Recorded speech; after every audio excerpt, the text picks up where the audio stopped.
Thanks everyone for joining the EP panel for this upcoming year. Today we'll be sort of getting to know the three candidates in three phases. So in the first stage, we'll be doing a roundtable of introductions. We'll be asking each candidate to introduce themselves and sort of give a spiel for about 2 minutes. I'll have a timer on for this. The second phase is sort of an icebreaker. We'll ask a general question for all the candidates, and it's unstructured, so anyone can jump in and speak to the question, and just to sort of give it a bit more sort of open-endedness. And then in part three, we will be asking the panel each five questions, and each will have the ability to sort of respond in sort of their own in their own way, and that will cycle between each, so the order will be different each time. Okay, so with that being said, we can begin. So let's start with introductions. We'll start with Jake first here. Did you say we had 2 minutes for this, Meta? Yeah, 2 minutes to introduce yourselves. Yeah. That's a long introduction, my man. I'm Jake. Probably everyone that's here has interacted with me on some level at some point over the years. I've been part of working with Parallel for 4 or so years now. Been an EP for the last 2 years. Hoping to continue on doing that. I think most of you kind of have an idea of what I do from the questions asked. I tend to focus on the less fun stuff, data in the background, back end, making sure things work as they should, and our integrations with Parallel are, doing what we want them to do and accurate and reliable. I will look forward to more questions later, and I think that's enough of an introduction for me for now. Thank you. Great. Mission. Hey everyone, my name is Missionpoole. Real name is JP. That's what most people call me.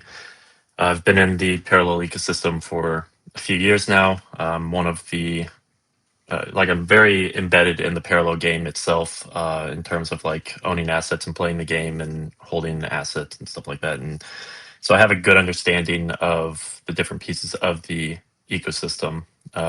My professional background is in business development, and I've started several companies that have been sold or acquired over the years. My most recent one, Arcade, is a venture-backed GameFi infrastructure platform. And I've also been really active in different DAOs and foundations over the years. I've been in the Illuvium DAO for multiple years. I was on the main council there. I was one of the founding members of the Star Atlas DAO. I was a portfolio manager for the ETH Lizards DAO, to name a few. So I've certainly spent a lot of time on the other side of the equation here. I've been both a participant in this foundation as well as a leader in others. I've got a lot of business experience, and ultimately I'm here because I think outside opinions can be good. I'm not going to sit here and just bash the current EPs. I think they're doing a good job, but I do think there's things that can be improved upon, and so that's why I'm here. Looking forward to other questions. Thank you. Great, thank you. Money. Hey guys, Moneyplan here. Been an EP for 2 years, been a part of the Parallel ecosystem for about 4. Before that, I was in sales and marketing and operations for several companies, did a lot of fundraising, a lot of partnerships, things like that. A lot of that role carries over into Echelon. There's a lot of operations and administrative stuff on the back end, but then comms, marketing, outreach, partnerships that can cross into the community, that could cross into new communities, that could cross into marketing support initiatives for the Parallel Studio products. I know there's some questions about like how we spend our time. It's a startup, so every day is pretty different in terms of what comes across our desk. But yeah, a lot of strategy, a lot of new initiatives, a lot of supporting existing initiatives and bringing the community into it as well. So I look forward to some more questions about it. And yeah, I'll stop there. Perfect, thank you.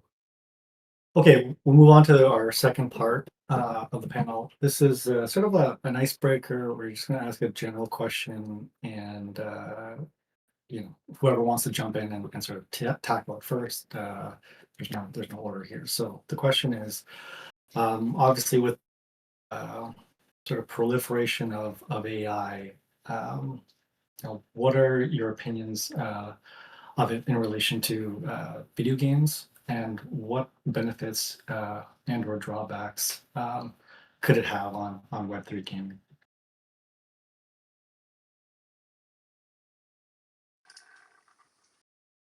I can start here. So there's a few different facets of AI in gaming that I think are really helpful. I think it can accelerate game development. I think that it can create endless or limitless possibilities for replayability in games.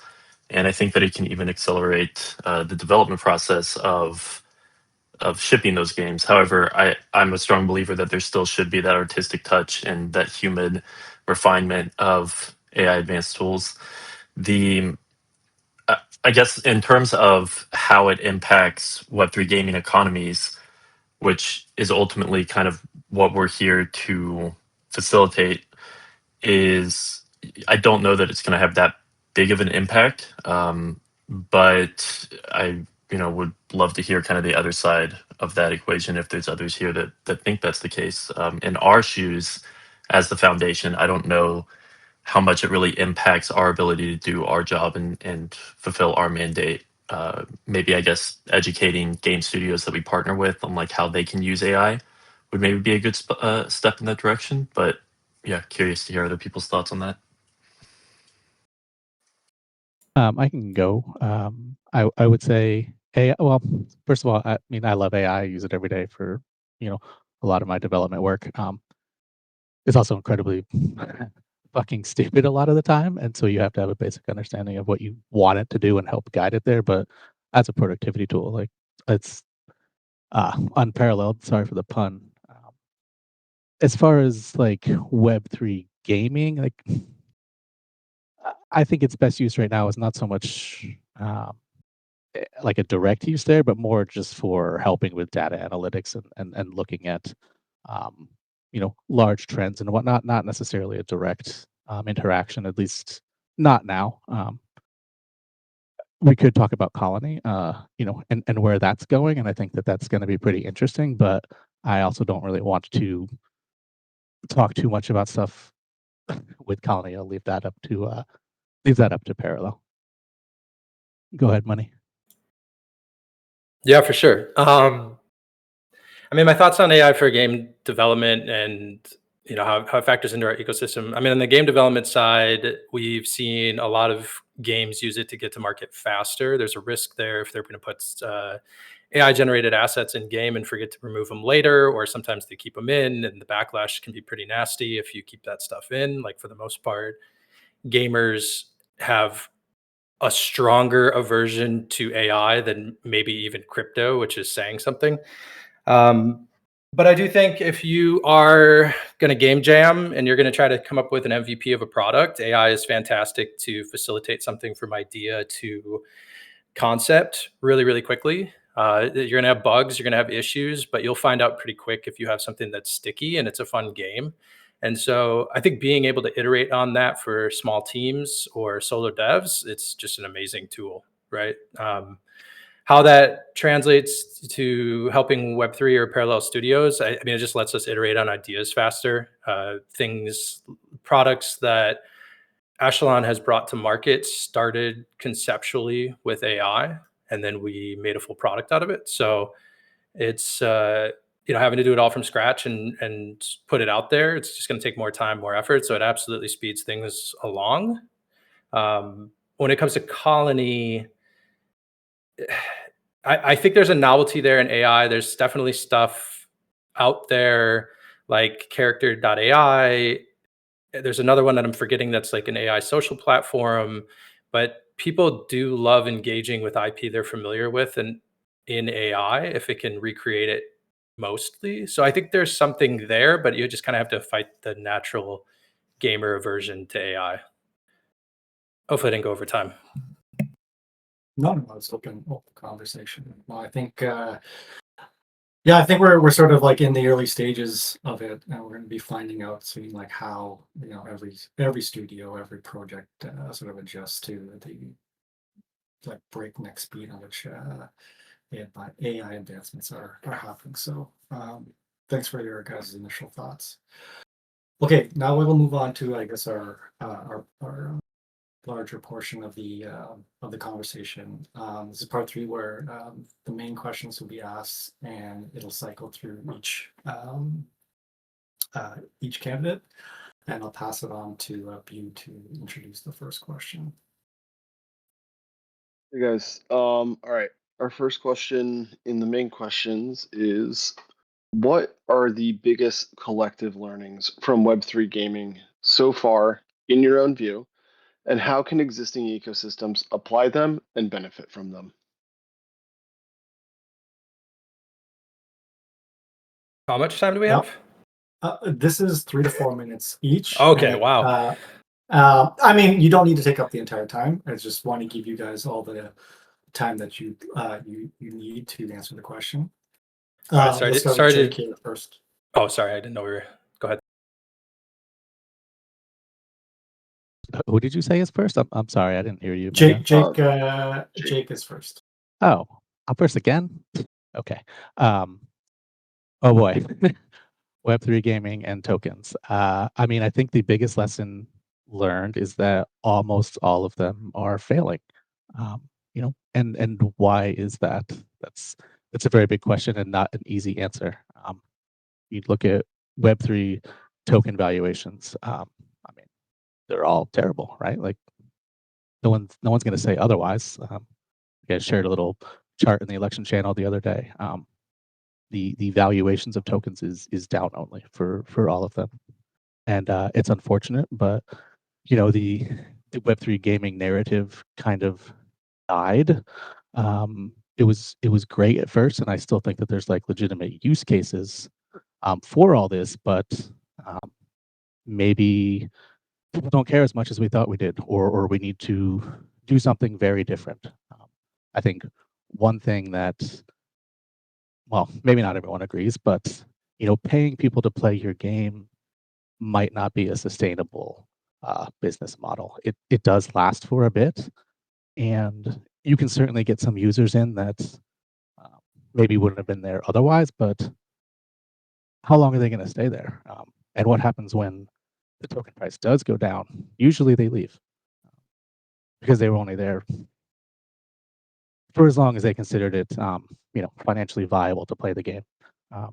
If the game in the first place isn't fun or engaging or has lasting power or staying power, excuse me, then you paid people for a little bit to play, and then they left, and they're not coming back. I don't think we've seen a truly breakthrough game yet. This is not to hate on anyone or anything at all. I think Parallel is getting close, but it hasn't happened yet. And so people are largely, again, they're just there to get as much money as they can out of it. It's tough because that's what everyone's used to as well in this space. And so they expect it, and we do our best to keep and retain those users, but as token valuations go down, it becomes increasingly more and more difficult. I think that the first key is getting a game that's good is not the right word. Very good, whatever. You guys know what I'm saying here. And has a large user base. Without that user base, none of the stuff that we're doing work. Things don't work. There's not enough throughput. You need a lot more users that are there, that love the game, that want to play the game, that want to spend on the game and do things that you don't want your only users to be people that are playing their 5 or 6 games a day, and they're just doing it all month long to get a paycheck. That's Great. Thank you. there's a limited amount of those people. Thanks, Jake. Am I up on time? Okay, I'll Yeah, stop. you're up on time. I'll shut up. Okay. The next person, same question, Mission. What are the biggest collective learnings from Web3 gaming so far? Yeah, I think Jake gave a really great answer. The biggest thing that I've learned is that you have to abstract as much of the Web3 heavy components as possible, and I think Echelon has done a good job of moving in that direction. I don't know if that decision was led by Echelon or Parallel Studios, but there's been a notable kind of walk back a little bit of like separating the Web3 components from the Web2 components. I think that's the right decision. I think ultimately, in order for the Web3 components to matter or to accrue value, you have to have an IP and a player base that cares about it. I would agree that there's not really a breakout game that's done that super well yet, because I think most people have been leading with the novelty or the technical benefits of Web3 versus just releasing a good game that can compete with other Web2 games. And on the back end, you have things that are uh, accruing value for the token. There's things like I think to you know uh, respect Echelon's direction that they've been going in this regard. The things like the Prime Pass, excuse me, things like the Prime Pass, I think are awesome. It's a fiat revenue stream. I don't know on the back end what's happening there. I would imagine maybe not now, but eventually, the $20 you spend on a Prime Pass is used to buy Prime off the open market. A portion of it. I don't know if that's currently revenue or if it's a split, but that is ultimately how you accrue value for the token. You have a front end where people are buying like a Prime Pass if they care about the Web3 components. I think a next good step for that would be like a subscription model for the Prime Pass. I forgot to buy it last month, and that's not because I didn't want to, it's just because I forgot, but that's getting a little in the weeds. But if you can abstract as much of the Web3 aspects to the back end, you will accrue value as the community grows. I think we're starting to see more and more of that. Alluvium, for example, same situation. They're kind of relaunching a game like on Web 2 primarily, and they'll be kind of funneling or accruing value back to the DAO and the token over time. And maybe in 5 years, people will care more about ownership again. For the time being, as people get in and they play with their AP cards, they're going to naturally fall in love with the IP and realize that, oh, there's more to this ecosystem than I initially thought, without being scared away from those additional components at first glance. So that's my general sentiment here. And I think that situation for us applies to pretty much the industry at large. We're seeing it across Gunzilla and Off the Grid. We're seeing it at Alluvium. We're seeing it at Star Atlas. Everyone is kind of starting to realize that you have to create some degree of separation if you want to onboard players. So I think that's the right direction. Thank you. And then lastly, Money, same question. Sure. Yeah, I think it's alignment. I think across the three panelists here in terms of lessons learned. I'll try to tackle something a little bit different. I guess I'd call this cycle we're in still part of the Axie cycle, right? Of you go raise and you build a game and you put it out there, and there's token emissions for playing the game, and that's going to be predominantly your user base. I think there's inherent challenges with having the investor token be the same as the gameplay token. And if you look at every Web3 gaming chart, it looks almost identical. You can probably move it on the time frame of when it launched to get them to line up. But for the most part, the shapes all look the same. So, I mean, I have questions about whether token works when it was trying to be the reward for both of those parties. You could try something with just a gameplay token. I think gamers, for the most part, don't like token prices fluctuating a ton. I also think that with the most successful game economies, they built a game that people loved and cared about, and that's why there was a game economy in the first place. That's why there was an out of game economy. I think a lot of projects spent a lot of time designing a game economy first, and the game was a little bit of an afterthought because the token was kind of the product. Um, so we're seeing a lot of projects flush out here. We're seeing a little bit of a reset. I think you have to obfuscate Web3 elements a little bit, because if you come out and say you're a play to earn crypto game, people just won't even look at it. At the same time, if you hide it in a way where they exist, but it's clear that you're trying to hide it, gamers will see that and they'll also rake you over the coals. So it's a hard situation to be in. At the end of the day, the game is the product. The game has to go out and make revenues. And then once you're in a position of strength with users and revenues, then you can drive value back to the token or the assets or whatever ecosystem assets you have on chain to be a part of the game. So I could probably go on, but I'll stop there. Great, thank you. Okay. Thanks, guys. Yeah, Matt, do you want me to jump? Yeah, go for it. Okay, cool. Sorry, I was just anticipating with the agenda. All right, so next question. Thanks for the nice and thoughtful responses. I think those were insightful. Let's take some of that insight and think about how we could apply it. So what are two initiatives, two echelon initiatives that you thought were very good and two that you thought could have been done better?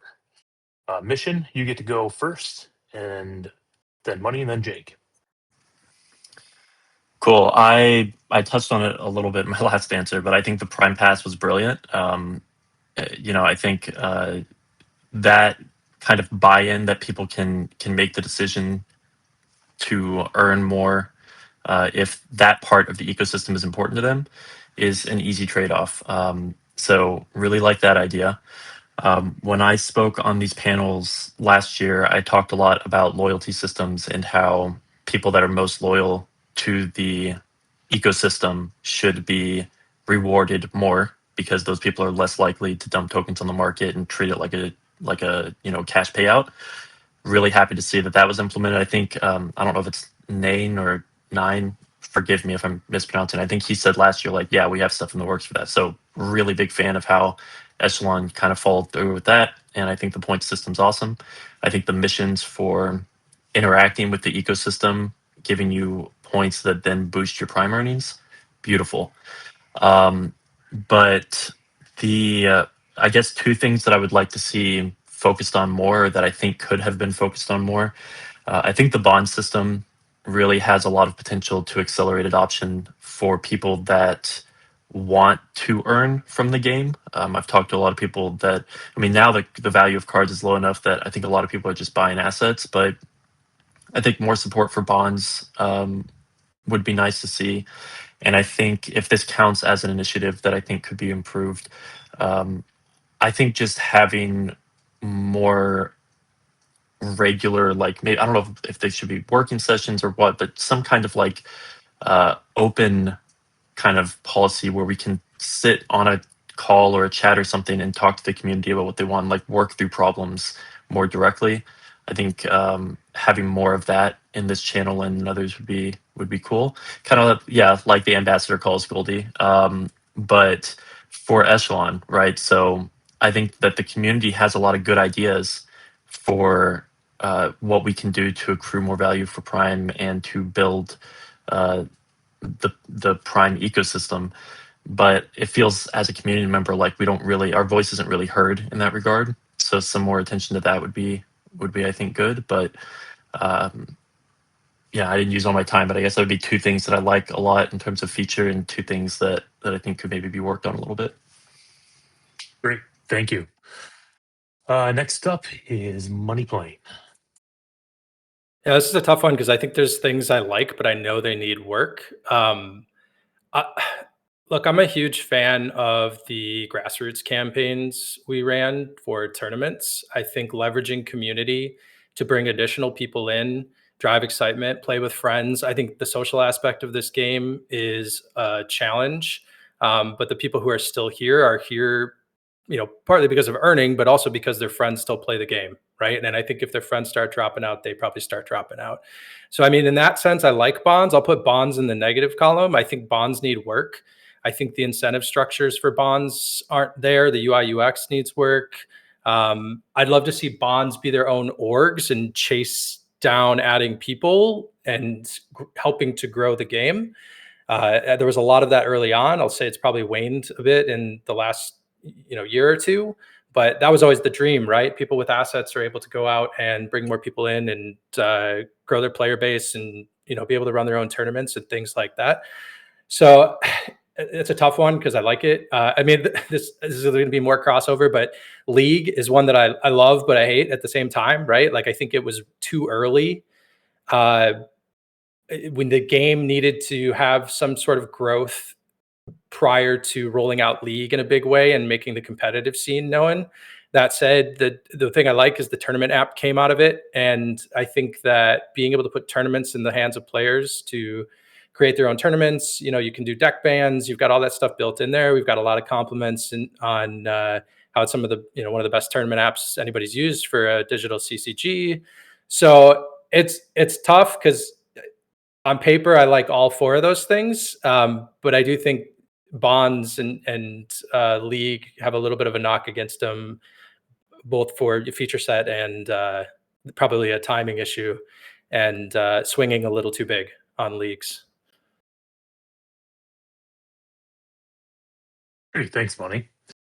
Jake, you know the drill. Your turn. Okay. Two things, recent initiatives that I think are good. There's more than two, but raffles I think has been a really great sync, and I think it's brought a lot of fun and excitement to people. And interestingly, it's kind of the one that's least related to the game directly, especially since we were branching out with other products. I think like just being honest about some of the things that people like in the Web3 and the crypto space and just playing to that is a good move for us. Like it's not a bad thing. People like this type of stuff. So let's build some products that bring value back to Prime that are also fun for people to use and play into what the space does like. The other thing I'll comment on for being good, I think, is Prime Score. I had a pretty big part in that, and I think it's been really effective at what it was designed to do. That being, driving as much rewards as possible to the most active people, and the people that are spending Prime, syncing or being active on Marketplace. I think it helps encourage all that activity, and it's done well. It's a type of system that we'll always tweak and adjust little bits here and there to make sure it's staying in line with that. But overall, I think it's a really interesting system. There was a little discussion today in general. Someone's brought up an idea about some pretty big changes to it, and I think that'll be a fun discussion to have. Some of those changes are huge fundamental changes to the product. So we'll see where it goes, but that'll be interesting. On initiatives that need improving, the LP program needs some love, I think. This is another one that I had a lot to do with, and I think it's really cool behind the scenes what it does. But it's a little complicated for your average user to use, despite we have instructions in a video and all that, and that's great, but it's not super intuitive. But it is like one of the only things of its kind in crypto that works the way it does to really direct rewards towards good liquidity. But ease of use is a problem for it. Trying to get your average person to create a good qualifying LP position is pretty difficult. So I think that's something we should work on. Both you guys mentioned bonds as needing improvement. I do agree. It's mostly like quality of life and back-end improvements. And now that we have taken that over, we can start doing that. I also think that Great. Cool. Oh my God, I'm 10 out more of time seconds. already? Finish up. Yeah, it goes fast. Yeah, I need to start talking faster. Okay, thank you. Okay, great. Thanks. Let's see who's up next. Sean, you're up next. Can you guys hear me okay? Yes. Yes. Yes. Yes, we can hear Right. you. Don't all speak up at once. Okay, I will jump in here. Thanks, guys, for those answers on like 2 initiatives you thought were good, 2 that could have been improved. Next up is kind of forward looking. Okay, so we've reviewed kind of what was back here and it has occurred in the past, but let's think about the future. So in this question, the order will be money, Jake, and mission. And the question is, where do you ideally see the Echelon Prime Foundation in the future? Why? And what is the path to getting there? And money, you're up, and you've got about 3 to 4 minutes here. Yeah, that's a big one. As long as there's a Web3 component to the game, I see the foundation existing and supporting that side of it. I mean, I'd love to see the TCG launch, market, find a user base, be successful, revenue accrues back to the, or some portion of revenue accrues back to the token. Foundation can facilitate that. I think a lot of the challenges with the TCG and Echelon's charge and supporting it and studio products right now is that it's not out there, right? And growth fixes a lot of things. I think then you can get back into a lot of initiatives that we started and stopped, or started and maybe took our foot off the gas in terms of supporting marketing, whether that's, again, uh, grassroots initiatives or supporting streamers, or building sinks and things like that. Again, the challenge is when you're on a downswing, none of that stuff really fixes it. Um, but if the studio is going to go all in on Web 2 users, and that's going to be, I mean, I'm not saying that is, but that's kind of like the charge with the global release. If that's going to be a focus, I mean, the foundation doesn't play as big of a role, and I think that's okay. There's going to be other products that come to market here in Colony. You got Sanctuary in the wings, right? And I think there's other ways that the foundation can support and adapt. But we've been taking steps to reduce expenditures, reduce headcount, move to more contractors, to be more flexible, because things do change a lot and things do change quickly.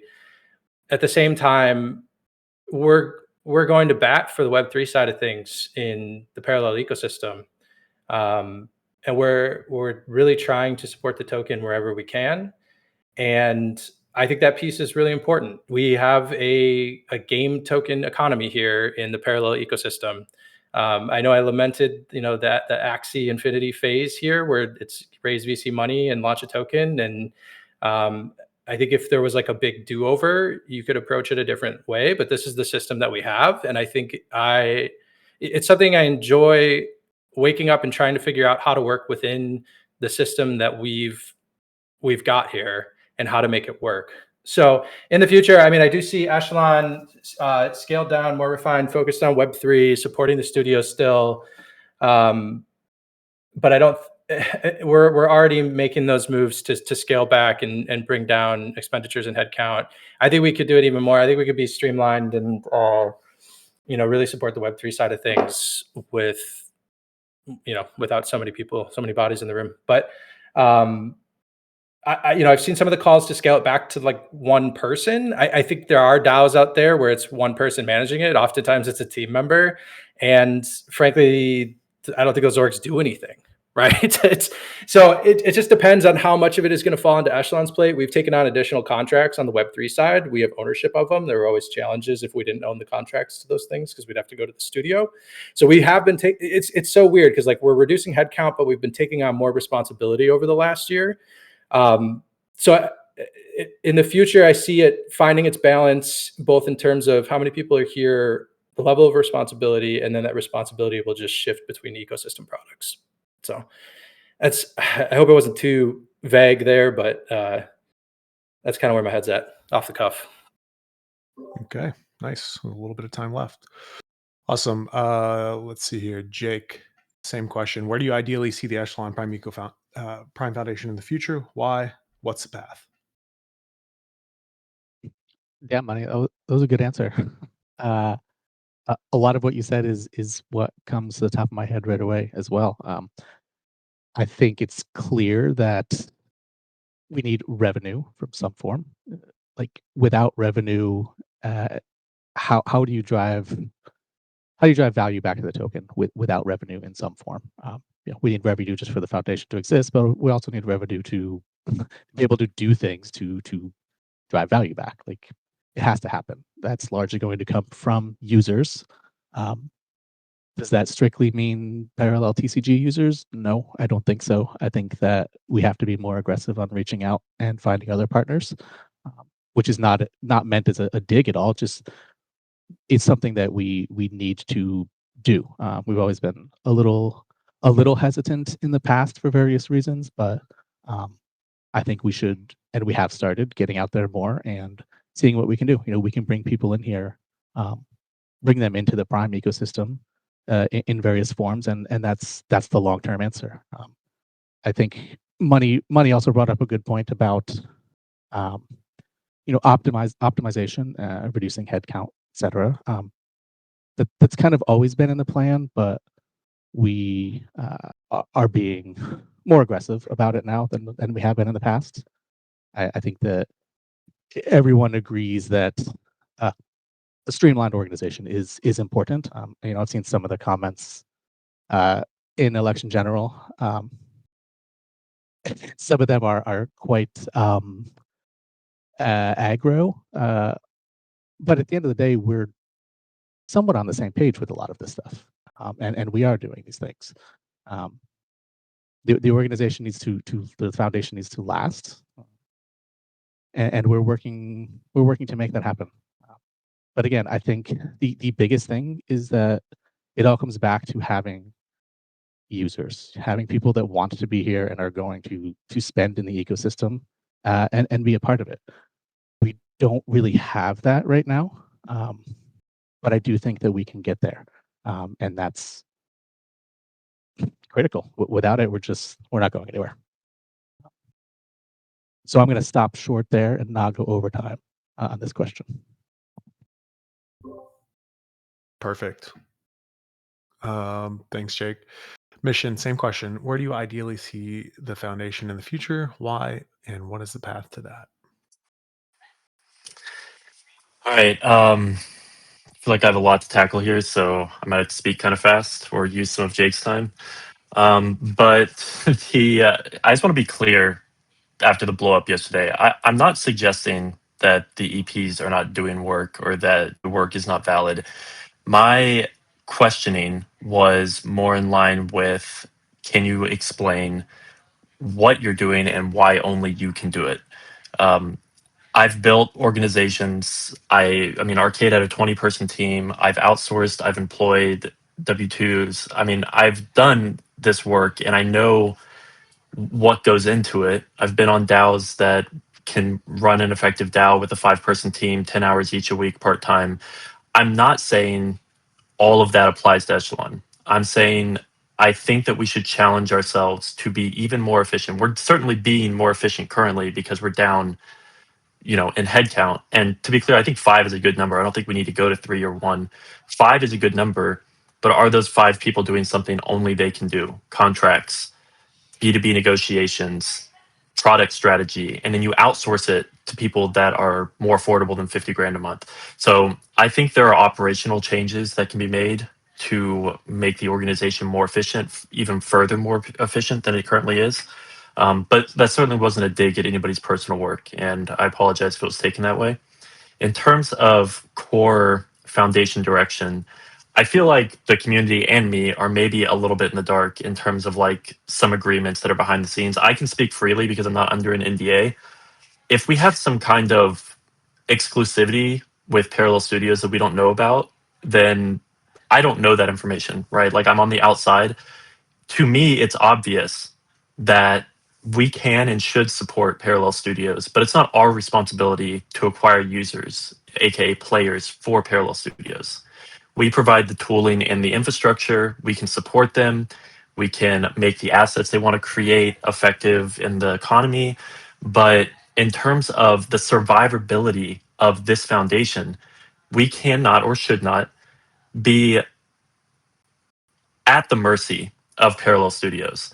So, with that said, if there's not a legal blocker, which if there is, I mean, I would have to have that information to have an opinion here. But if there's not a clear legal blocker, we should be talking to other studios. We should be onboarding other partners that can leverage our systems and that are maybe more effective at marketing to accrue value back to the Prime token and for the tools. Because I don't think the products we're creating are the problem. We're creating great products, great tools, good infrastructure. The reason that everyone is so down in the dumps around here, and even people are saying it in the chat, they're upset about player acquisition on the studio side. And they're saying, EPs, foundation, why don't we have more players? Why aren't the value of our assets going up? And those are not things that we, the foundation, or these EPs can control. But I also don't see us doing anything to circumvent that issue, to better the foundation. So that's where I'm coming from in terms of like, being frustrated. It's because I care about this community, and it's like it's so obvious to me that we should have other studios, and we don't, as far as I know, or that we're not actively doing those things. So, in terms of, I'm probably coming up on time at this point, but in terms of the next year, I would love to see more operational streamlining. I think 100 grand a month for EPs is ludicrous. I mean, I'll be honest. I think you guys do a lot of work. I think we can get it done for way cheaper. I'm running on. I mean, I listen. I understand how these elections work, but if I were to get elected, I would be basically saying I want to pay myself less, or I want there to be term limits. I want there to be, weighted voting so that newbies like me that are coming out of nowhere have a chance. But sorry, Sean, I'm coming up on time here. That's okay. Yeah, just time. Just wrap it up. All right, all good. I mean, listen, you guys kind of know my position. People in the chat, I've been talking to you. I appreciate your time. Thanks again. Thanks. Appreciate the answer, Missionpoole. All right, I'll hand it over to Steele. Yeah, on to our final question. Can be Pool, then Money, then Jake. So Mission, go first. What are the first three things you would do if elected as EP? First three things. Number one, I would need to catch up on the fine print of why it feels like sometimes we're walking on eggshells here. Again, I can't make really informed decisions without being caught up, so I would have to get caught up. Number two, I would want to reevaluate the efficiency of our comms structure. I think, especially in the age of AI, we can make comms much more efficient. We can be more transparent while staying compliant. We can keep the community better informed on what we're doing. We can redact sensitive information, but then we at least are showing people that there are a lot of really concrete things in the works. Maybe we can't put names to them yet, but that's the case. And then lastly, I would push for more studio adoption, as I mentioned previously, and I would look very seriously at how we can streamline things operationally. I think there should be term limits. I know that's a scary word. I think there should be weighted voting that makes it easier for elections to not feel bought. And I think it would be good to take a very honest look at how EPs, myself included, are spending our time. Can it be done in 20 hours a week and outsource the things that can be outsourced more effectively?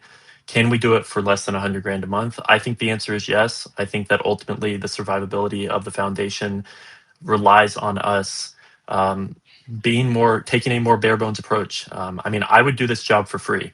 So I would ask, if there's other EPs that wouldn't do the job for free or for cheap or for just Prime, like why is that? Is there something that's, my biggest concern for doing something like this for free is the liability aspect of it. But what are we doing that is requiring so much effort, and can it be done for cheaper? That would be the last thing that I would look at. I guess I don't need 4 minutes here, but yeah, thank you for the question.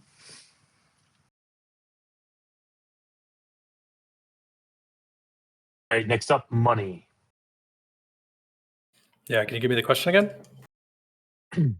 No, yeah, just kidding. What Okay. are the first 3 things you will do if elected as an EP?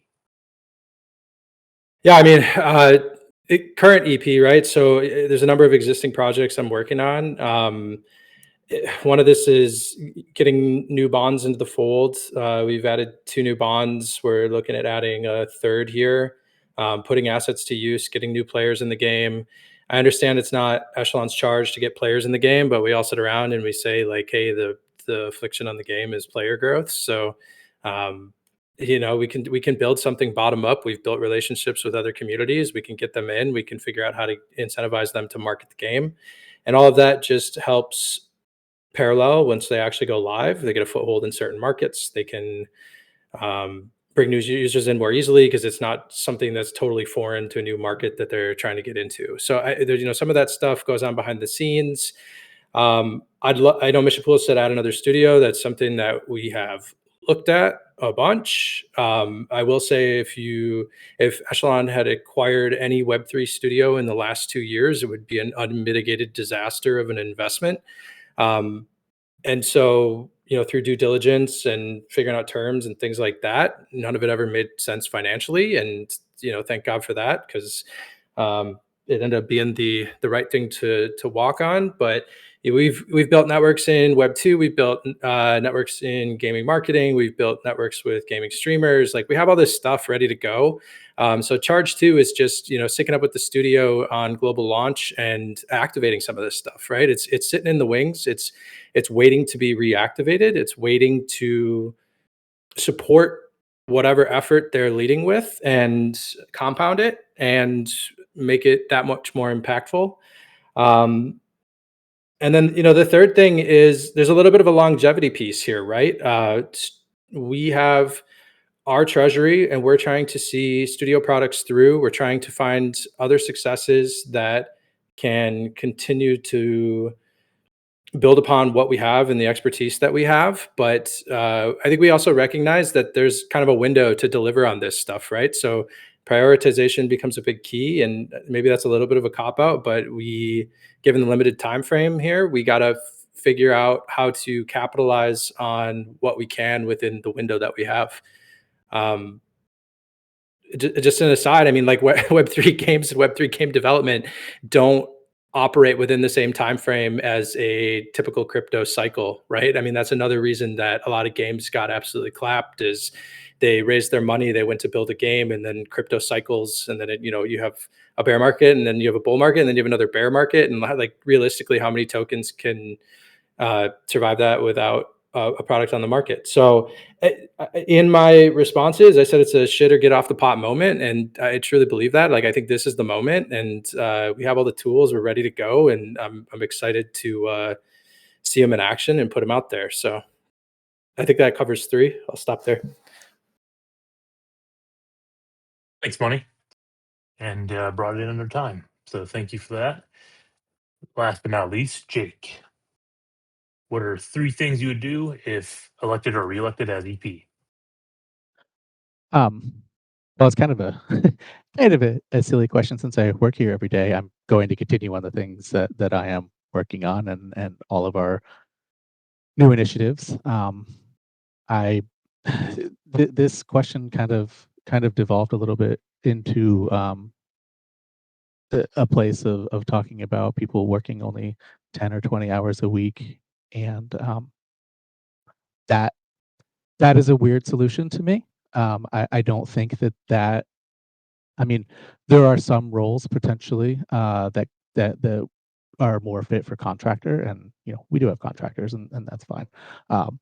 Like, I work a lot here. I don't want to stop doing half or 3/4 of what I do, um, just to be paid less to do less. That feels weird to me. I'm not that I don't really agree with.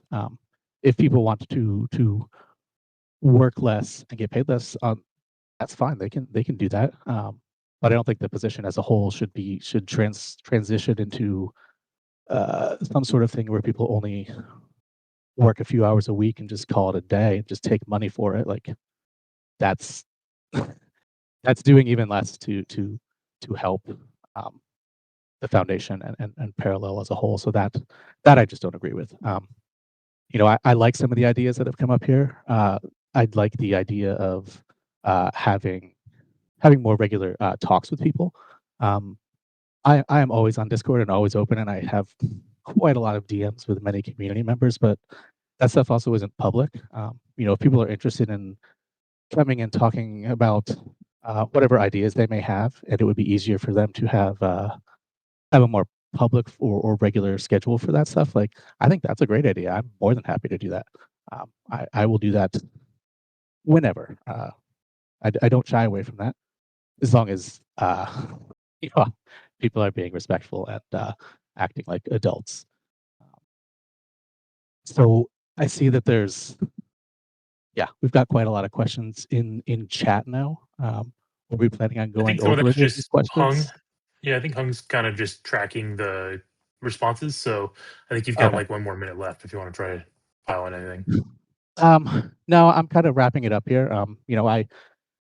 I don't have like 3 brand new things that I'm going to start doing tomorrow or the next day. My work is just an all the time type of thing. Stuff is always needing fixing or optimizing or making better or working on a new product, or something along those lines.